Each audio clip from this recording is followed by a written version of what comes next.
আসসালামু আলাইকুম। আশা করি আপনারা ভালো আছেন। আলহামদুলিল্লাহ। আজ মঙ্গলবার, ইসরাতের আব্বুর ছুটির দিন। তাই সে বলল, প্রতিদিন তো তুমি রান্না করো, আজ আমি রান্না করি। এই রান্নাটার নাম হচ্ছে রোজ বোখারি। সৌদিয়ানরা প্রত্যেকদিন এই রান্নাটা খেয়ে থাকেন। সৌদিয়ানদের প্রিয় খাবার। সৌদি আরবে ইসরাতের আব্বু রান্নার কাজ করে থাকেন, বলতে গেলে হেড কুক। ইসরাতের আব্বু যা রান্না করে সবই ভালো হয়, অনেক মজা হয়। ইসরাতের আব্বুর ছুটির দিন আসলে আমাদের অনেক কিছু রান্না করে খাওয়ান। সে অনেক ধরনের অনেক আইটেমের রান্নাই পারেন। যেহেতু এই কাজের সাথে অনেক দিন ধরে জড়িত, তাই সবকিছু উনি পারেন। যা রান্না করেন তাই ভালো লাগে। ইসরাতের আব্বুর জন্য সবাই দোয়া করবেন, আল্লাহ যেন শরীরটা ভালো রাখেন, নেখায়াত বাড়াই দেন। চিন্তা ভাবনা আছে একটা রেস্টুরেন্ট দেবো ইনশাআল্লাহ।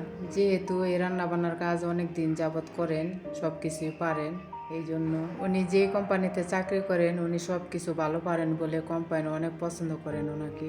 যাই হোক, আমরা যে চুলায় রান্না করি সেই চুলার নিচে গ্রিল করার অপশন আছে, তাই মুরগি গ্রিল করা যায় সুন্দর। যে কোনো টাইমে মন চাইলে খাওয়া যায়, কোনো সমস্যা নেই। এই রান্নাটা কিন্তু বাসমতি চাউল দিয়ে রান্না করা হয়েছিল। যাই হোক, খাবারটা অসাধারণ, অনেক স্বাদ হয়েছিল। মাশাআল্লাহ, আলহামদুলিল্লাহ। আজ এই পর্যন্তই। ভালো থাকবেন, আমাদের জন্য দোয়া করবেন। আসসালামু আলাইকুম। পরের ভিডিও দেখার জন্য আমন্ত্রণ। আল্লাহ হাফেজ।